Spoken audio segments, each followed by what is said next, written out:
안녕하세요. 파산관제인 홍인필 변호사입니다. 이번 시간은 법인 파산 실무, 기존 계약이 처리, 이제 10번째 조합계약과 조합원의 파산에 대해서 알아보겠습니다. 조합계약의 법적 성질에 관해서는 계약설과 특수행위설이 있으나 민법은 이제 전형계약의 일종을 규정하고 있죠. 우리 민법은. 조합은 이제 동업한다고 보시면 됩니다. 동업.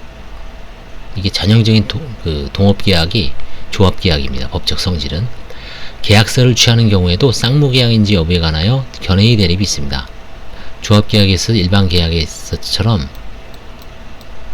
조합계약을 해제 또는 해제하고 상대방에 대하여 그로 인한 원상회복 의무를 부담 지을 수는 없고 대신에 탈퇴, 대명, 해산에 관한 규정만 있으므로 쌍방 미행 쌍무계약에 관한 335조 제1항의 적용은 없다고 봅니다.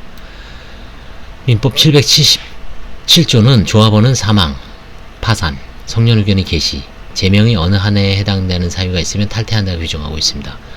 그러므로 조합원 중에 파산 선고를 받은 자가 발생하면 파산관제인은 파산의 목적을 달성하기 위하여 파산한 조합원을 조합으로 탈퇴시켜 그 지분을 반환받아야 하는 것이 원칙입니다. 조합의 성격이 강한 한명회사, 합자회사, 유한책임회사의 경우에도 사원의 파산을 퇴사 원인으로 규정하고 있습니다. 익명조합의 경우에는 영업자 또는 익명조합원의 파산이 조합계약 자체의 종료 사유가 됩니다. 합자조합의 경우 조합계약에 관한 규정이 준용되므로 조합원이 파산한 경우에는 조합으로부터 탈퇴하게 됩니다.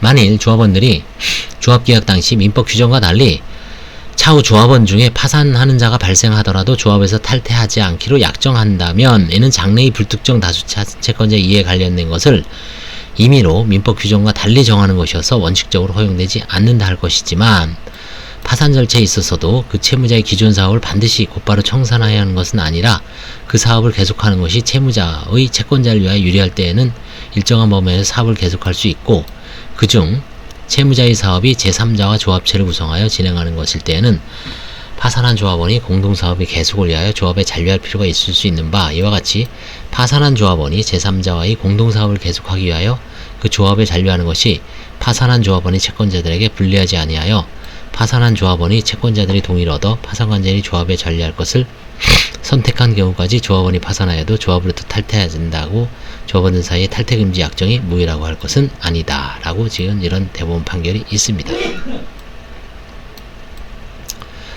자, 그 다음에 이제 조합계약을 봤고요. 보험계약은 어떤지 보겠습니다.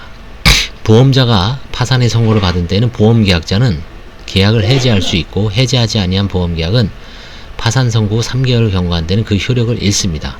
이 경우 파산관제인은 보험계약을 해지할 수 없습니다. 보험계약자가 파산한 경우에는 법 335조에 의해 처리됩니다. 다만 손해보험 경우 보험료를 미리 다 내는 경우가 많은데 이 경우에는 보험계약자 측 이행은 완료된 거에서 335조가 적용되지 않습니다. 타인을 위한 보험의 경우 보험계약자가 파산 선고를 받을 때는 그 타인이 권리를 포기하지 아니하는 한 그 타인도 보험료를 지급할 의무가 있습니다. 다음에 이제 그 밖의 계약을 한번 다 보겠습니다. 이번 시간에 소비대차는 대주가 목적물을 차주에게 인도하기 전에 당사자 일방이 파산 선고를 받은 효력을 잃습니다. 민법 599조. 사용대차도 차주가 파산 선고를 받은 때는 대주가 계약을 해지할 수 있습니다. 상호계산은 당사자 일방이 파산 선고를 받은 데 종료하고 이 경우 각 당사자는 계산을 폐쇄하고 잔액의 지급을 청구할 수 있습니다. 이에 따른 청구권을 채무자가 가지는 때는 파산재산에 속하고 상대방이 가지는 때는 파산채권이 됩니다. 부부가 혼인 성립 전에 그 재산에 관하여 약정하여 부부 일방이 다른 일방의 재산을 관리하는 경우에 배우자의 재산을 관리하는 자가 파산 선고를 받을 때는 다른 일방은 자기가 관리할 것을 법원에 청구할 수 있고 그 재산이 부부의 공유일 때는 분할을 청구할 수 있습니다. 이에 따라 관리자를 변경하거나 공유재산을 분할하였을 때는 등기를 하지 않으면 이로써 부부의 승계인 또는 제3자에게 대응하지 못합니다. 그래서 이제 기존 계약의 처리 다 끝났습니다. 마지막으로 끝났고요. 그 다음에 지급결제 제도 등에 대한 특칙이 있는데 이거 한 20페이지 되는데 이거는 한번 입법의 필요성 일부만 좀 보고 왜 문제가 되는지 그에 대해 한번 보고 자세한 것은 뭐 내용이 어렵기도 하고 크게 법인 파산이나 개인 파산에 필요 없기 때문에 한번 조금만 읽어보고 끝내겠습니다. 금융거래 중에는 일정한 결제체계 하에서 지급과 청산이 이루어지는 것이 있는데, 이러한 결제체계는 내부적인 규칙에 따라 지급과 청산을 하며 복수의 당사자들은 그런 결제체계를 신뢰하고 거래를 하게 되죠. 그러한 결제체계의 예로는 통화결제제도, 증권결제제도, 그리고 정형화된 금융결제제도 등을 들 수 있습니다. 이러한 결제체계 내에서 거래하는 당사자 중 일부에 대한 도산 절차가 진행되면 권리행사의 중지, 부인권 행사, 쌍방 미행 쌍무계약의 선택 등 도산법의 특이한 규정들이 적용될 수밖에 없게 되는데, 그렇게 되면 결제체계 자체가 붕괴될 위험이 있습니다. 따라서 각국은 이러한 결제체계를 도산법이 적용해서 배제하는 특별 입법을 두고 있으나 종래 구파산법과 구회사정리법에 그러한 내용이 없어 우리나라의 금융거래에 대한 국제적 신뢰에 부정적인 영향을 미쳤다고 합니다. 이에 금융 시스템의 위험을 방지하고 국제금융 환경과의 정합성을 고려하여 구파산법과 구회사정리법에서의 의문점을 해소하고 입법을 이를 명확히 하기 위하여 회생 절차와 파산 절차에 대하여 금융거래에 관한 특칙인 법제 120조 및 336조가 신설되었습니다. 입법 과정에서 특별법이 제정을 주장하는 견해와 채무자 회생 및 파산에 관한 법률에 포함시키자는 견해가 있었으나 후자를 택하였습니다. 법 120조는 3개항으로 구성되어 있습니다. 제1항은 지급결제제도, 2항은 증권, 파생금융거래의 청산결제제도, 3항은 장외 파산금융거래 등 적격금융거래를 그 대상으로 하고 있습니다. 파산 절차에 관해서는 법 336조가 120조의 규정은 같은 조에서 정한 지급결제제 또는 청산결제제의 참가자 또는 적격금융거래 당사자 일방에 대하여 파산소가 있는 경우 이를 준용하도록 규정하고 있습니다.